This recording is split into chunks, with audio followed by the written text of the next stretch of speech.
始まりました。今日はちょっと予定を変えまして3食編の対抗食が始まっていくんですけども、アブさんもうつまりこれは大団円を迎える。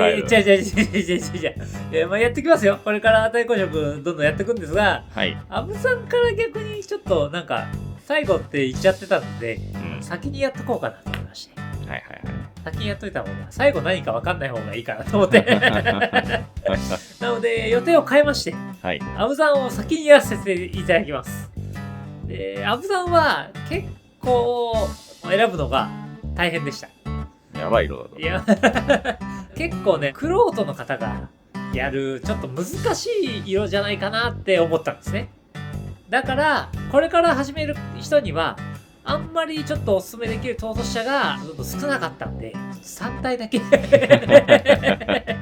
今回3体です、3体だけ選ばさせていただきました。今日はこれからアブさんの逃走者を始めようと思ってる人におすすめの逃走者3選になりますアブさんは苦行だと。大変そうですよねすごい難しそうな逃走者ばっかりだったんで、ちょっと簡単そうな、簡単そうって言われると怒られるかもしれないですけど、比較的ゲームプランが分かりやすいやつ。そうですね、分かりやすいやつを選ばさせていただきました。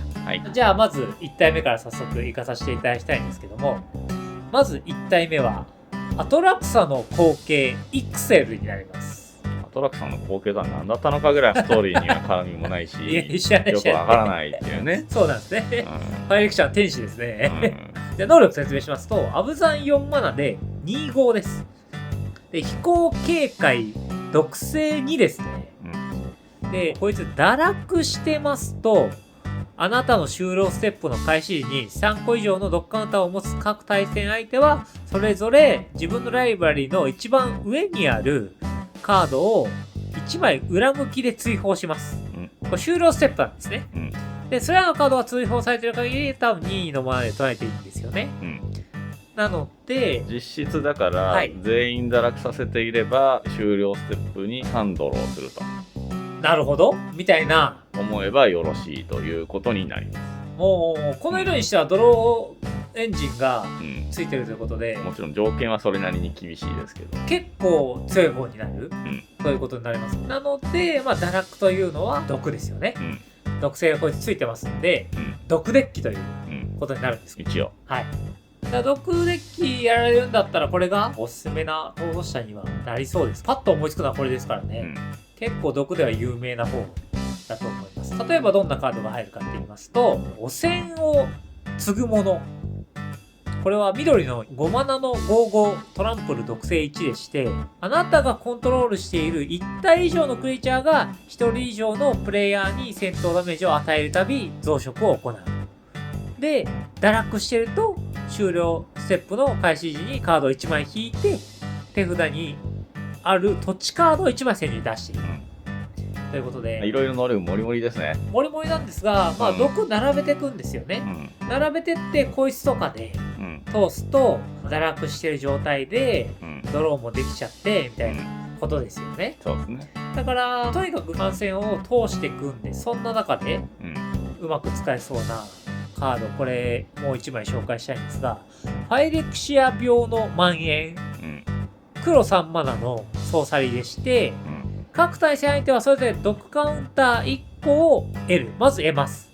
で、その後ターン終了時まで対戦相手がコントロールしている各クリーチャーはそれぞれそれのコントローラーが持っている毒カウンター1個につきマイナス1、マイナス1修正。一方的にマイナス修正できるっていうラスっぽいやつがありますよっていう。これは毒性デッキでしか使えない一方的な前除除なので、デッキの方向性としてはかなり合ってるカードということにはなりますね。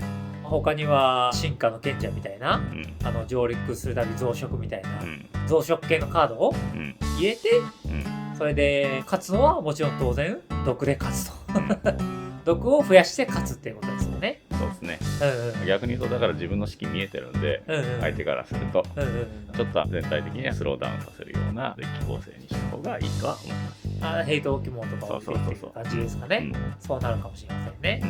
こいつの未来をそうしますと、こいつの未来はどうですか？毒のところは正直あんまりもうね。あんま来ないですよね。毒は増えることっていうのは、だって久々にファイレクチャーのところで増えたんですもんね。そうね。そうですもんね。デザイン的に結構残ってそうなのは、パクった時に有効な効果が最近も増えてるので、パクったものに対して何かの効果がある効果ってことですよね。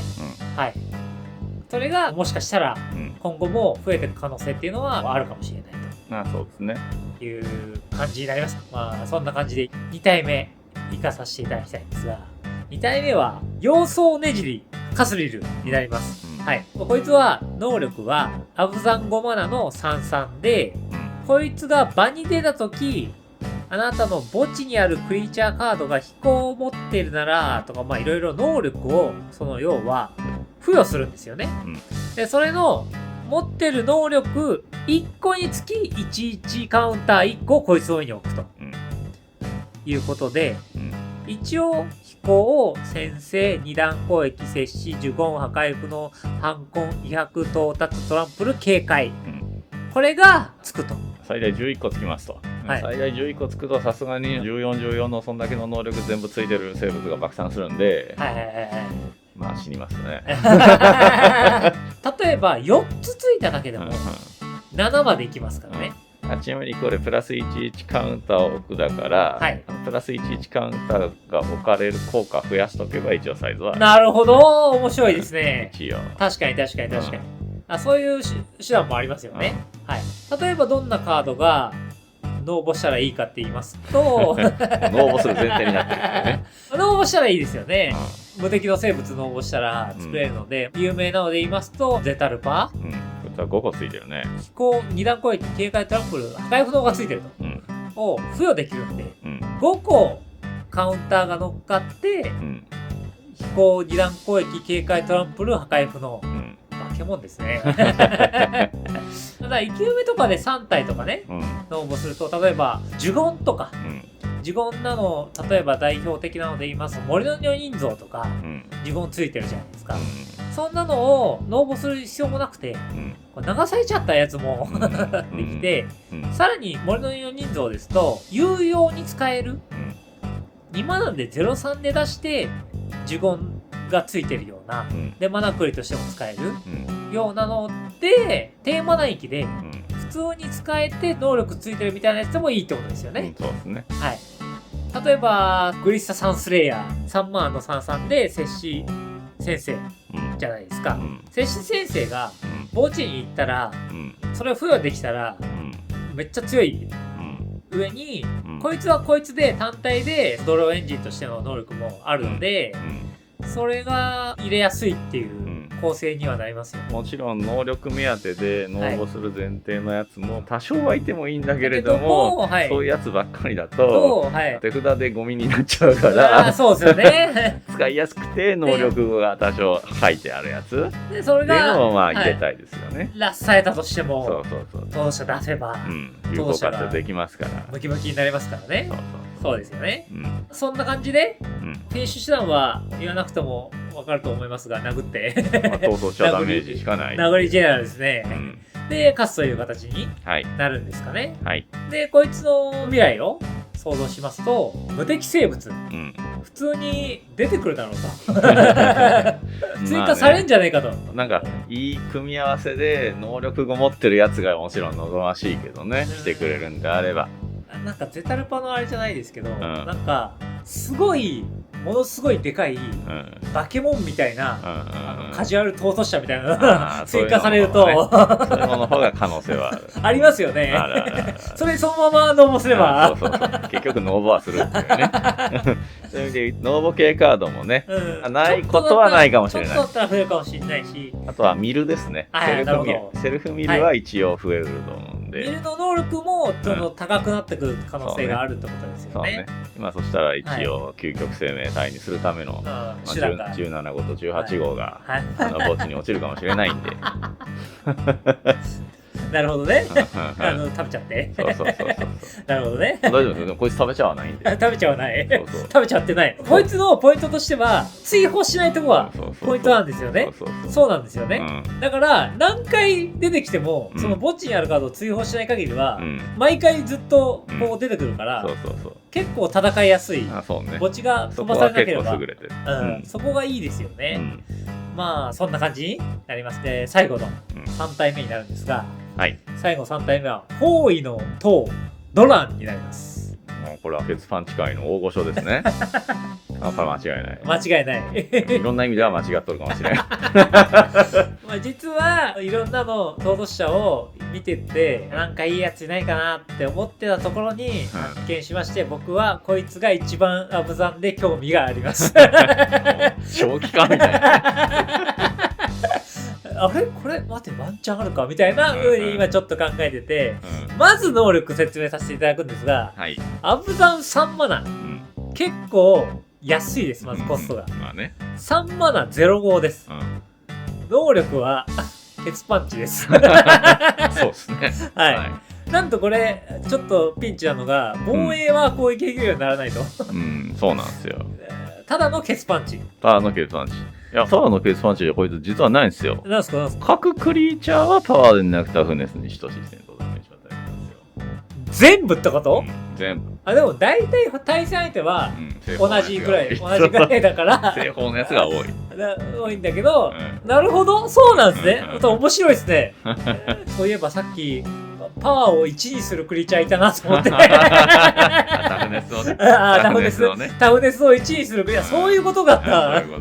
そういうことだったのか。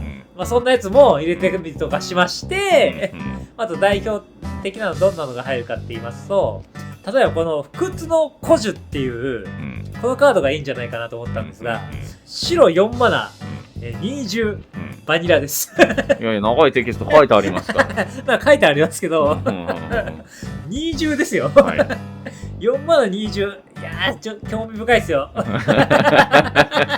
マナ20何に使うんだっていうね。一応ね、4マナの重々相当っていうことには。4マナ重々ですもんね。そう考えたら、マナレショ的には相当強いんだけど。相当強いですよ。いや、問題はだからドランがいないと、ただの20っていう。確かに。あとはね、強く使えるカードっていうのが、ラスが結構強くてですね、パワーがいくつ以上ラスみたいなのが結構強くて、この黄昏仏行というカードがあるんですけども、分割ですね。はい、分割なんですけど、4マナのソーサリー、まずパワー3以上すべて破壊。はい。これ巻き込まれません、まず。そうね。おそらく巻き込まれません。で、なんと余波がありまして、余波の方は5マナで、あなたの墓地からパワーが2以下のクリーチャーカードすべて手札に戻すと。多分ほとんど戻ってきます。やばいですよね、この面白いカード。ケツパンチ系デッキだったら使うんでしょうね、このカード。そういうことですね。まあ、みたいな、パワーがホニャララっていうやつ、いっぱいあるんですよね。いっぱいあるんですよ。いっぱいあるんですよね。パワー何以上とか。パワー合計何以下になるように、残りを生贄とかね。いっぱいあるんで。ラスが強いですね。ラス打ちまくるんですかね。ヘイト上がんないですかね。大丈夫かな。あそこラス打ってくるぞっつって。でもほら、ラス打ちます。そしたら相手のブロッカーだけが死ぬんですよ。そうなんですよ。そうなんですよ。そのまま殴ればいい。そのまま殴ればいいんで。で、ラス打ってくからあそこなんとかしようと言っても、こっちはドランがピン直されると、かなりきついと。そうだね。かなりきついですよね。かなりきつい。なんだけど、そんなピン直入ってないことを祈って、で、一応ケツパンチで並べて殴るようにすれば、ラスの枚数はかなり難しいですかね。いや、でもたくさん投入すると思うよ。いっぱいありますからね。多分、総動だと8枚ぐらいは。すげえ入った。あるのはあるんで、多分入れるだろうなと思って。多めには多分、これが一番強く使えるデッキだと思うんで。2回ぐらいは計算だと打てるはずなんですよ。そうね。そうすると盤面は有利取れるし、うん、あとバニラ並べて、そうね、殴ってるだけなんで正直。そうなんだよ。そりゃそうなんだよ。ヘイトは低いはずなんですよ。そうなんだよ。どうせあいつだってドランにピンジョキ当てたら何もしねえしなって思われるんだから。そうなんですよね。うん、でそこでちょっといいカードっていうのをティームさんが発見してくれたんですが、最近なんと追加されてるとか、常岩の亀、はい、イクサラで追加されてるみたいでして、4マナの06です。素晴らしいスタッツが。つまり66です。嘘つけっていうね。であなたのターンの間、あなたがコントロールしている全てのクリーチャーは呪言を持つ。あなたのターンの間。で、鉄パンチが上代としてついてるってことですよね。だから、もしドランがいなくなっちゃった可能性除去されて、鉄パンチだけが並んでる状態で、こいつをいきなり出してもいいと。そうね。そうすると、もうそこから呪言で、で、いきなり殴りにいける。一応、その、フィニッシュ級のカードの可能性出てこないですか？そうだよ。一応そう。一応そうですよね。一応そう。こいつ結構強いですよ。こいつは結構強い。結構売り切れてましたしね。ケツパン近いにおいては相当強いんでしょうよ、これ。なので、まあ、例えばフィニッシュカードを他にもう1枚紹介しておきますと、塔の防衛っていう2マナの緑のインスタントがあるんですけど、あなたがコントロールしてるクリーチャーが05の修正と到達を受ける。何に使うんやってるカードね。これはいきなり決まったら強いですよ。そらね。強いっすよね、これ。そら強い。これ強いっすよ。専用カードだよ。専用カード。そんなんで、勝ってくんでしょうけど、ヘイトが低いと思いますんで、おそらく楽しいんじゃないかなということで僕はやりたいと思ってるんですけど、こいつの未来をね、想像しますと、こいつの未来はですね、とりあえず、ケツパンチっていうテーマが認識されてるから、まあね、ファンもいますし、それに対してカードが釣られてくはずなんですよ。まあ、もうなんか、めっちゃタフネス高いじゃんみたいなやつ。ちょっとキャリクスは使えませんけどね。キャリクスは青なんでね。ケツパンチをテーマとして強化されていく未来がすごいあるので。なので、ケツパンチに挑みたいという方は、諦めないでください。ケツパンチ未来明るいですからね。ケツパンチは未来明るいですよ、本当に。かなり強くなる可能性ありますよね。普通の、例えばモダンとか、パイオニアとかスタンダードで、ケツパンチは使われてないじゃないですか。だからどんなに強化しても、そうだから未来はかなり明るいはずなんですよ。そうよ。どれぐらいまでいけるかなっていうのでいけるんですね。そうかなり禁止されることもないでしょうから。ない。だからかなりいいですよね。まあ拡張性のあるテーマにはなぜかなっているっていうことになりますかね。はい。で以上で3体ご紹介させていただきました。はい。いかがだったですかね、今回。大丈夫ですかね。ちょっとグダグダ感がいつものことなんだから。いつものグダグダ感。まあ他にもね、アップダウンが好きだっていうクロートの方は、こいつもおすすめなんじゃないかっていうのを逆に進めていただければ、それはありがたいですからね。コメントをしていただければありがたいですね。はい。あと、チャンネル登録お願いします。お願いします。今回の動画は以上になります。おしまい。